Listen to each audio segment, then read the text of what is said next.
ഇന്ന് നമ്മൾ സ്റ്റുഡിയോ വരെ പോവാണേ. കരുനാഗപ്പള്ളിയിലാണ് പോയിട്ടുണ്ടായിരുന്നത്. കുറേ നാളായിട്ട് പോകണമെന്ന് വിചാരിച്ചിരുന്നെങ്കിൽ ഇതുവരെ നടന്നിട്ടുണ്ടായിരുന്നില്ല.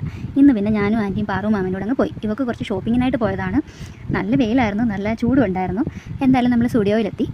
അത്യാവശ്യം നല്ല കളക്ഷൻസ് ഒക്കെ ഉണ്ടായിരുന്നു. അവളവിടെ ഡ്രസ്സ് നോക്കുന്ന ടൈമിൽ ഞാൻ പിന്നെ എൻ്റെ സെക്ഷനിലോട്ടൊന്ന് വന്നിട്ടുണ്ടായിരുന്നു. നെയിൽ പോളിഷിൻ്റെ ലിപ്സ്റ്റിക്കിൻ്റെ ഒക്കെ ആ ഒരു സെക്ഷനിലോട്ട് കുറേ അധികം കളക്ഷൻസ് ഒക്കെ ഉണ്ട്. എല്ലാം ഒന്ന് നോക്കി ഞാനൊന്നും വാങ്ങിയില്ല. കുറേ അധികം കളക്ഷൻസ് ഓൾറെഡി എൻ്റെ കയ്യിലുണ്ടായിരുന്നു. പിന്നെ അത് കഴിഞ്ഞിട്ട് നമ്മൾ ഈ ഡ്രസ്സൊക്കെ നോക്കി. ഈ വൈറ്റൊക്കെ കാണാൻ നല്ല ഭംഗിയായിരുന്നു. പിന്നെ അവിടെ തന്നെ ഹെയർ ആക്സസറീസിന് കുറേ കളക്ഷൻസ് ഒക്കെ ഉണ്ടായിരുന്നു. ചെരുപ്പിന് കുറേ കളക്ഷൻ ഉണ്ടെന്നൊക്കെ പറഞ്ഞാണ് പോയത്. പക്ഷേ ഞങ്ങൾ ചെന്ന ദിവസം ചെരുപ്പിന് അത്ര കളക്ഷൻ ഒന്നും ഇല്ലായിരുന്നു.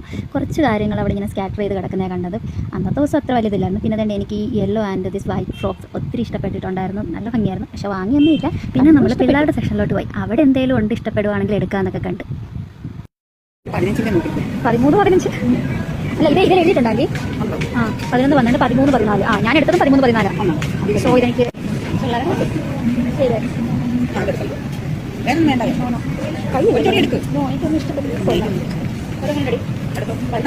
അല്ല 13. പിന്നെ നമ്മൾ കുറേ ടോപ്പൊക്കെ എടുത്തിട്ടുണ്ടായിരുന്നു. അപ്പോൾ അത് ട്രയൽ ചെയ്യാൻ വേണ്ടി പോയിട്ടുണ്ടായിരുന്നു. അപ്പോൾ ഞാൻ ജസ്റ്റ് ട്രയലൊന്നും ചെയ്തില്ല. ഈ വൈറ്റും ആ യെല്ലോ ഫ്രോക്ക് ജസ്റ്റ് ഒന്ന് വെച്ചൊക്കെ നോക്കി. ഒത്തിരി ഇഷ്ടപ്പെട്ടിട്ടുണ്ടായിരുന്നു. പിന്നെ അതുകൊണ്ട് ഈ രണ്ടെണ്ണം ജസ്റ്റ് ട്രൈ ചെയ്ത് നോക്കിയിട്ടുണ്ടായിരുന്നു. അതിനകത്ത് ഈ കുട്ടികളുടെ സംഭവമാണ്. പക്ഷേ ഇതെനിക്ക് ഒത്തിരി ഇഷ്ടപ്പെട്ടിട്ട് ഞാൻ എടുത്തിട്ടുണ്ട്. ബില്ലൊക്കെ പേ ചെയ്ത് നമ്മൾ പിന്നെ വന്നത്. ഭയങ്കര വെയിലായിരുന്നു. കവറൊന്നും കിട്ടാത്തതുകൊണ്ട് എല്ലാം കൂടെ വലിച്ചു വാരി കയ്യിൽ പിടിച്ച് വെച്ചാണ് വന്നത്. അപ്പോൾ അത്രയും.